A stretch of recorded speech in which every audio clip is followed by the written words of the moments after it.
Hello, and welcome back to Survival Saturday with Johnny Tiger.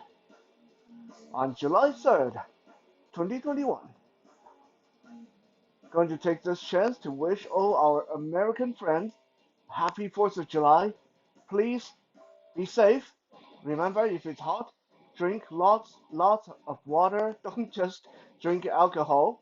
It's okay to let loose and get drunk and have a lot of fun, but you need to remember you still need to wake up tomorrow, the next day. You still need to live with yourself, with the consequences of this day of celebration.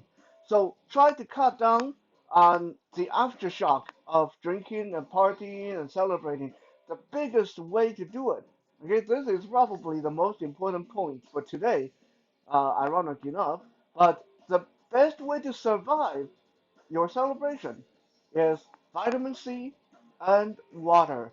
So when people give you that bit of lime or lemon, even if you don't want it, as long as you're not allergic, squeeze it into your water and drink your water. It is okay to drink water, a glass of water and a can of beer, and a glass of water and a can of beer. You'll have to run to the washroom a lot more.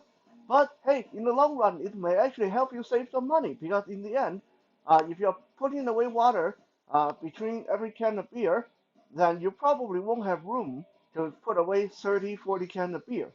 Huh? You'll probably only be able to put away 10 cans of beer if you have to match it with water. So please do drink water. Stay safe. Firework is so fun and all that stuff, but uh, be responsible. It's very dry, very hot, so don't start any fire that is unnecessary.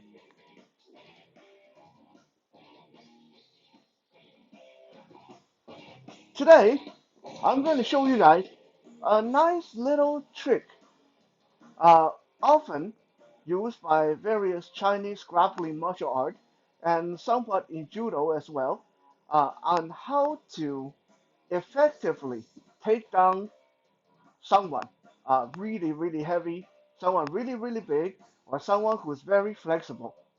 Because when it comes time to wrestle and grapple and do your throws, it's very difficult to throw someone who's super heavy and super big and have very nice center balance, or someone who is extremely flexible and will just be like a willow tree. When you pull, they lean over. When you push, they lean over, but they're never going down. It's very hard taking down people like that. The big one, the flexible one. But once you learn this little trick I'm going to show you guys today, hopefully it will make your game a lot easier in both competing and self-defense.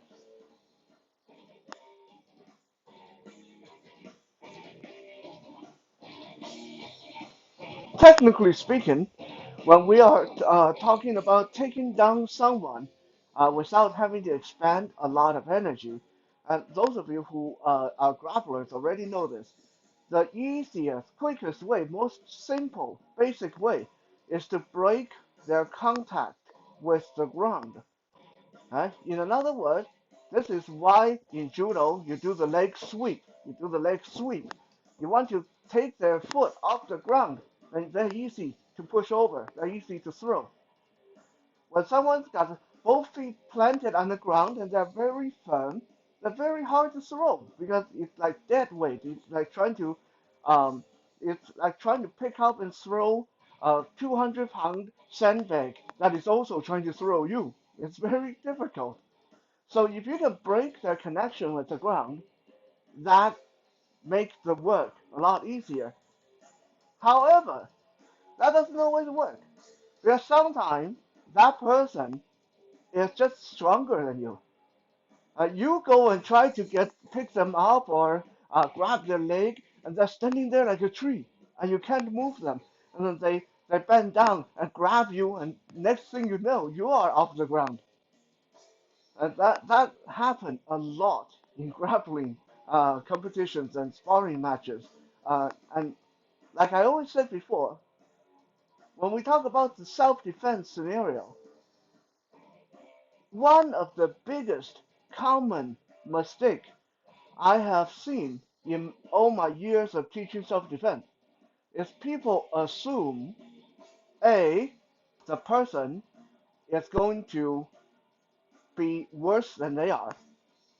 A lot of people, when they go into a fight or when they get a conflict with somebody, they start assuming the fight is going to start. I'm going to throw this punch, and they're going to maybe block, and I throw this punch, and I throw this punch, and then they're going to fall down, and I stomp on them, and then the fight is over. What if that person in front of you was a professional boxer at one time? What if that person in front of you had been to prison and learned how to fight in the prison yard for 10 years? What if this person in front of you is a retired fireman or policeman or former former special forces? You don't know that. Sometimes the most innocent looking, the most generic looking, the most non-assuming looking guy can have secret training, uh, mental condition that you don't know about. And so maybe you are thinking the fight start, I'm going to go in and throw my MMA jab, I'm going to find my range, and I'm going to find the right moment, and I throw in my super hard right cross, and then the fight is over. Okay, you are thinking that, right? But what's going to happen? If as soon as the fight starts, the person jump up, bang, right into your face, slap across the face, grab your head, boom, into the ground, knee into your groin, and then start biting off your face. Right? Are you going to be prepared for that? Most people aren't. So don't automatically get into that fantasy. That's it. When I get into a fight, I'm going to kick that person's butt. Okay? Why did I digress into that? Because it is relevant. Because most people also imagine, for grapplers, they'll imagine when I get into a fight with someone, I'm going to close the distance. I'm going to grab them, and they're going to go down, and then that will be that. I'm going to do my super cool judo throw or double leg takedown, and then we'll go to the ground. I'll finish them on the ground. What if the person in front of you is 350 pounds, and all that is muscle, and this person has some kind of formal uh, wrestling training? What if this is a retired wrestler you're looking at? You wouldn't know. And you go in and you try to grab them and pick them up and take their weight off the ground to sweep their foot. Next thing you know, you are the one who's going down. And that's a bad ending, right? So rather than relying on our ability to offset the person's connection with the ground, which is still a good idea, but there's always going to be a what if. What if that doesn't work? There has to be a plan B, and today I'm going to show you the plan B. We're lucky there's plan B, plan C, plan D, but today I'm just going to show you plan B. Plan B is all pure physics. All pure physics. Got nothing to do with training, got nothing to do with technique, got nothing to do with how muscular you are. It's pure physics. Let me show you what. The training dummy Bruce here is not the best example because he doesn't actively resist me. If I try to pull him and push him, he'll just lean. But in some way, this will help me illustrate to you guys what I'm talking about. Because if we can easily shift the balance of an inanimate object that weighs 250 pounds, that's totally dead weight, and all the weight is down here at the base, it's filled with sand, that's why it's so heavy, then you know that doing it on a real person should be a lot easier. Now, I'm hoping that you guys can see the base of Bruce. If you guys can see down here at the base. Eh? If you can't, let me know. Then I will fix this demonstration in the next video. So, like I said, This is an inanimate object, very heavy.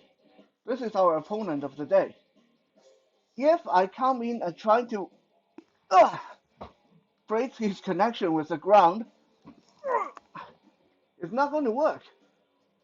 It's not going to work because he's very heavy. He's very stable. His whole purpose in existing is for people to hit him and him be able to remain standing so he doesn't fall over easily, right? So if you try to break his connection with the ground by sweeping him or picking him up, it's not going to work. Right? So this is when plan B come in. Let's say I grab the person and I immediately find out, okay, this guy's really solid. I'm not going to be able to break his connection with the ground. Then we go to plan B, which is I'm going to either tug or push on him.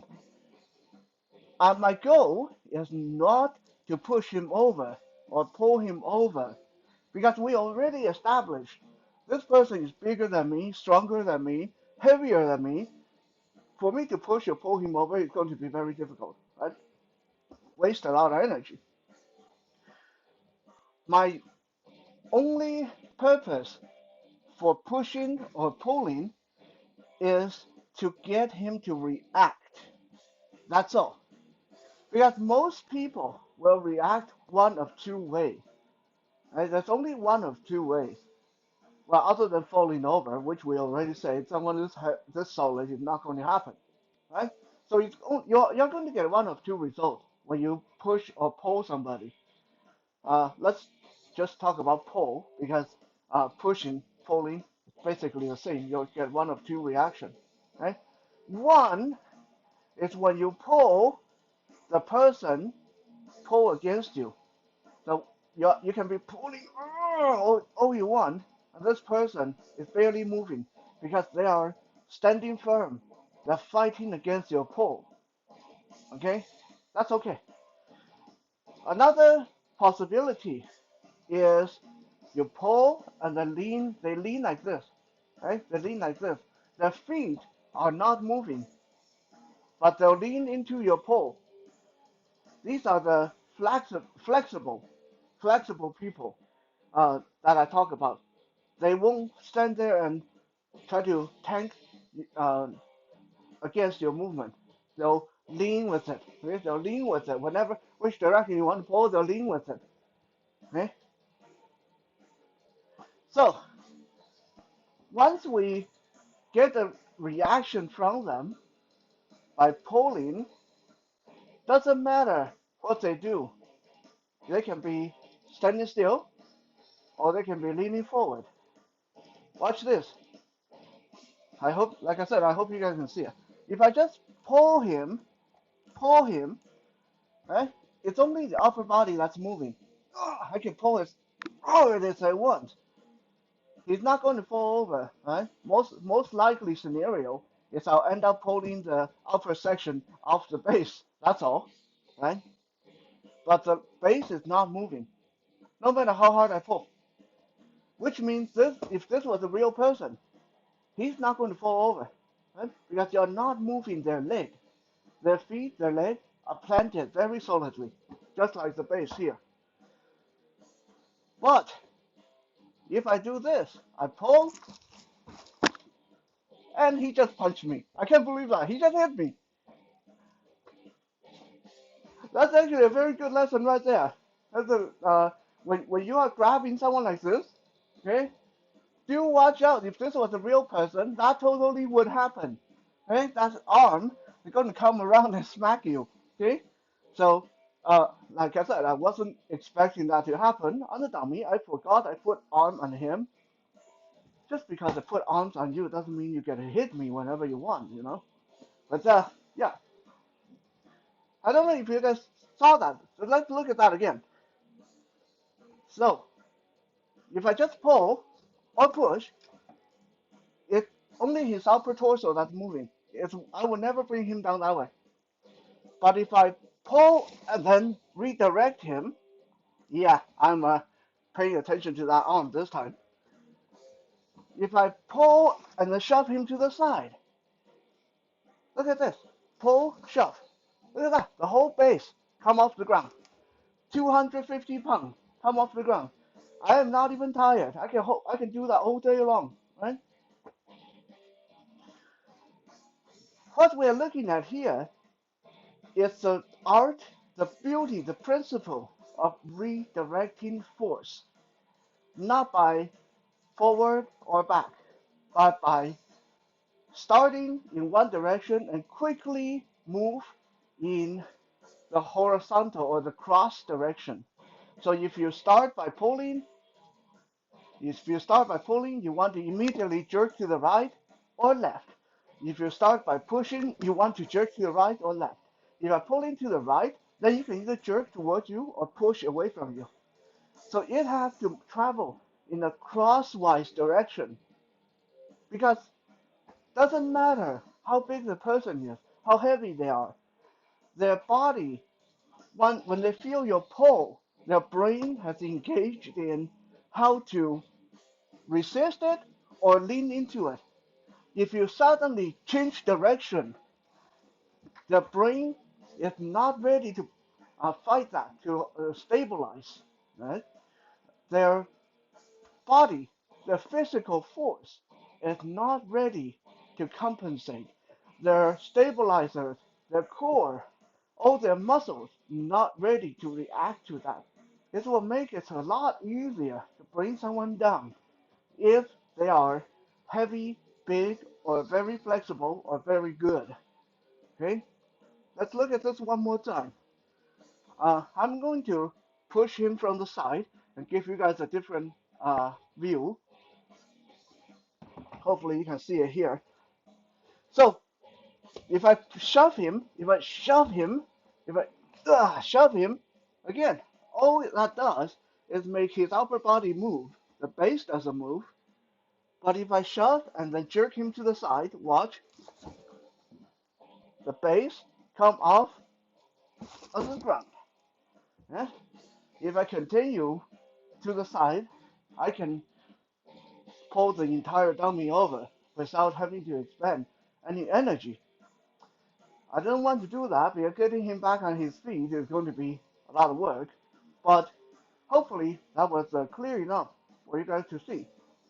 So again, when you are grappling, or when your goal is to take someone's balance, take someone off their feet, throw them down, don't just focus on pushing or pulling, okay?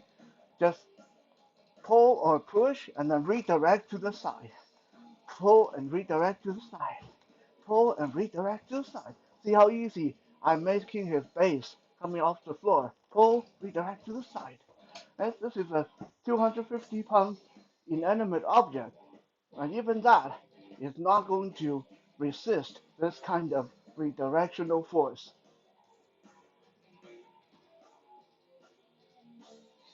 If you enjoy this Survival Saturday, then please do check out the Johnny Tiger Experience podcast.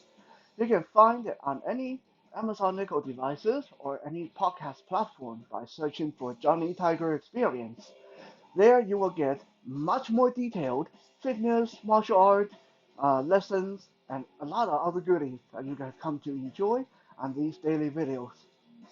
Thank you for checking out today's video. I'll be back again tomorrow for Soul Search Sunday. For now, have a good night. And remember, stay safe on July 4th, or 4th of July, whatever you guys call it.